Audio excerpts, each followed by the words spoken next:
এবার খালেদা জিয়ার গাড়ি বহরে হামলার মামলা নিয়ে বাণিজ্যের অভিযোগ উঠেছে খোদ বিএনপি নেতাদের বিরুদ্ধে। জানা গেছে মোটা অঙ্কের টাকা লেনদেনের বিনিময়ে অন্তত 4 জন গুরুত্বপূর্ণ আসামির নাম বাদ দেওয়া হয়েছে। বিএনপি ছাড়া আপনাদের কেউ কোনো আমাদের আর বিকল্প নাই।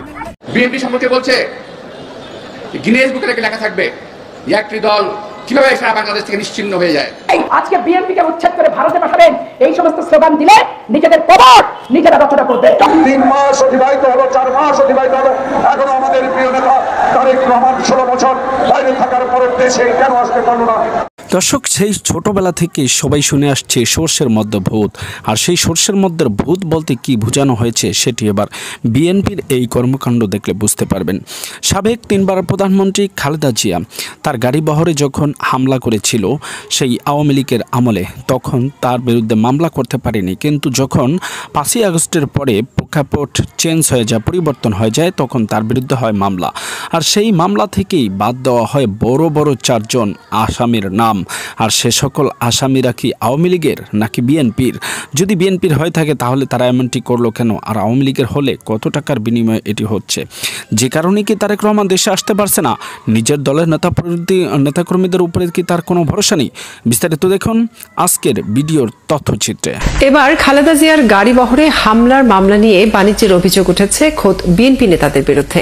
জানা গেছে মোটা অঙ্কের টাকা লেনদেনের বিনিময়ে অন্তত 4 জন গুরুত্বপূর্ণ আসামির নাম বাদ দেওয়া হয়েছে, যার কিছু তথ্য প্রমাণ ও ছবি ৭১ টেলিভিশনের হাতে এসেছে। দেখুন আশিক মাহমুদের অনুসন্ধান।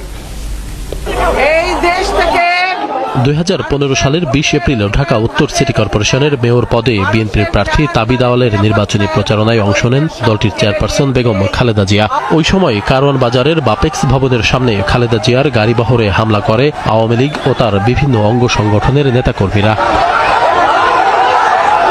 এই হামলার পর সমালোচনার ঝড় ওঠে গোটা দেশে, যদিও তখন থানায় কোনো মামলা করতে পারেনি বিএনপি। জুলাই গণঅভ্যুত্থানের মুখে আওয়ামী লীগ সরকারের পতনের পর গত বছরের 22 আগস্ট তেজগাঁও থানায় হত্যা চেষ্টা মামলা হয়, যার প্রধান আসামি ক্ষমতাচ্যুত প্রধানমন্ত্রী শেখ হাসিনা ও সাবেক স্বরাষ্ট্রমন্ত্রী আসাদুজ্জামান খান কামাল। মামলার বাদী তেজগাঁও থানার 26 নম্বর ওয়ার্ড বিএনপির সাধারণ সম্পাদক বেল্লাল হোসেন। এই পর্যন্ত সব ঠিকই ছিল, কিন্তু বিপত্তি বেঁধেছে অন্যখানে। ৭১-এর কাছে অভিযোগ এসেছে টাকার বিনিময়ে এই মামলা থেকে বেশ কয়েকজন গুরুত্বপূর্ণ আসামির নাম বাদ দেওয়া হয়েছে। অভিযোগের সত্যতা জানতে অনুসন্ধানে নামে টিম ৭১। অনুসন্ধানকালে ৭১-এর হাতে আসে এই মামলার একাধিক এজাহারের কপি, যার প্রথমটিতে আসামি করা হয়েছিল ১৩৩ জনকে, দ্বিতীয়টিতে ১০২ জন, তৃতীয়টিতে আসামি করা হয় ১০১ জন।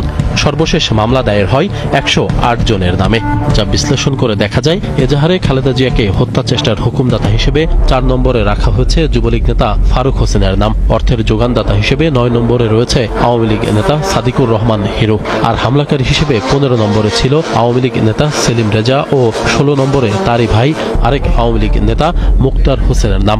তবে অজ্ঞাত কোনো এক কারণে মামলার মূল এফআইআর থেকে তাদের সবার নামই বাদ দেয়া হয়েছে। প্রশ্ন হচ্ছে, কারা বাদ দিল এসব গুরুত্বপূর্ণ আসামির নাম? উত্তর জানতে মামলার বাদী বেল্লাল হোসেনের মুখোমুখি আমরা। সাইফুল আলম নীরব ভাই আমাকে বারবার ফোন দিছে এই মামলা, তাকে না জিজ্ঞেস করে কেন আমি মামলা করতে গেছি। পরক্ষণে হ্যাঁ, নাম বাদ দেওয়ার বিষয় সে লোক পাঠাইছে থানায়। তিনি নতুন করে আরেকটা তালিকা করে এখান থেকে অনেকের নাম বাদ দিয়ে, আপনি টোটাল লিস্টটা দেখলে বুঝতে পারবেন। যখন আমি বললাম যে ভাই এই নামগুলি কেন বাদ দিচ্ছেন, বললো যে এটা বাইরে অর্ডার ছাড়া এটা হবে না, তুমি এটা করতে হবে। তারা নামগুলি, তাদের পছন্দ মতো নামগুলি তারা বাদ দিয়ে দিছে। ঠিক আছে,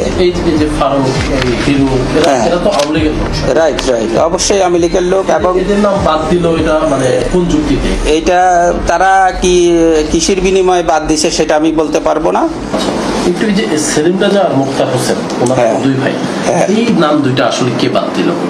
এই টোটালি এই নামগুলি এইভাবেই বাদ গেছে।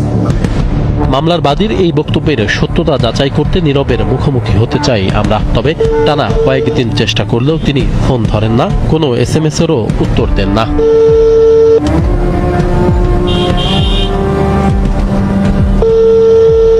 কেন এসব আসামিদের নাম বাদ দিলেন তারা? এবার সে প্রশ্নের উত্তর খোঁজার পালা। শুরুতেই কয়েকটি ছবির দিকে নজর দিতে হবে। এই ছবির মাঝখানের ব্যক্তি বিএনপি নেতা বেল্লাল হোসেন, যিনি খালেদা জিয়ার গাড়িবহরে হামলা মামলার বাদী।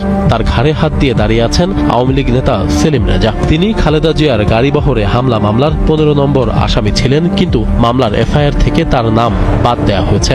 তাদের এমন ঘনিষ্ঠ মুহূর্তের আরো বহু ছবি 71-এর হাতে এসেছে।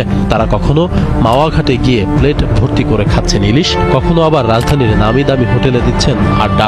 সেলিম রেজার সাথে আপনার এখনকার এত সখ্যতা কেন? বিভিন্ন জায়গায় খাচ্ছেন, ঘুরছেন, ঘাড়ে হাত দিয়ে ঘুরছেন, এক গাড়িতে ঘুরছেন। সেলিম ভাইয়ের সাথে আমার কোনো সখ্যতা নেই, এইটা আমার কখনোই ছিল না, এখনো নাই। যে ঘাড়ে হাত দিয়ে গলায় গলায় সখ্যতা নিয়ে তারা ঘুরছেন বিভিন্ন জায়গায়, এগুলো কি আসলে তাহলে কি মিথ্যা?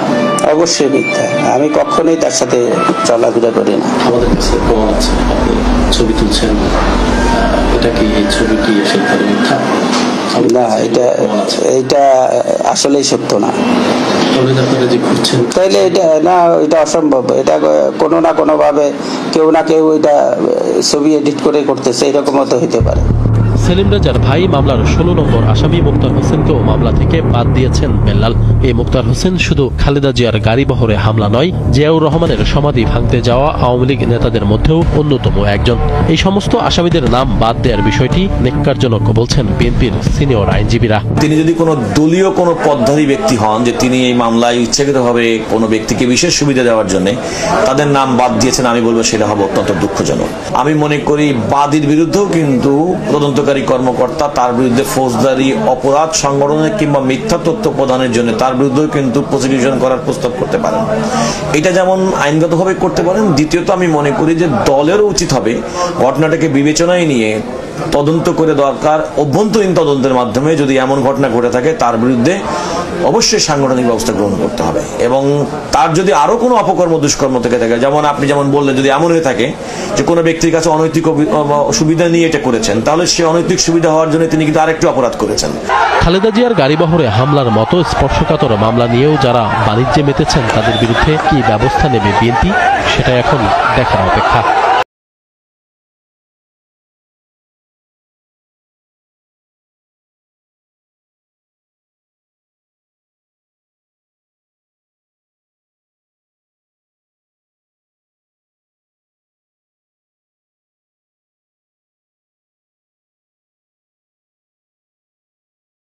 দর্শক, কথায় আছে ভাবিয়া করিও কাজ, করিয়া ভাবিও না। তারেক রহমান মনে হয় সেই পথেই হাঁটছেন। দর্শক, ভিডিওর তথ্যচিত্র দেখার পর আপনাদের মতামত জানাবেন কমেন্টস বক্সে। এরকম নিত্য নতুন ভিডিও পেতে চ্যানেলটিকে সাবস্ক্রাইব করে রাখুন। আজকের মতো এখানে বিদায় নিচ্ছি।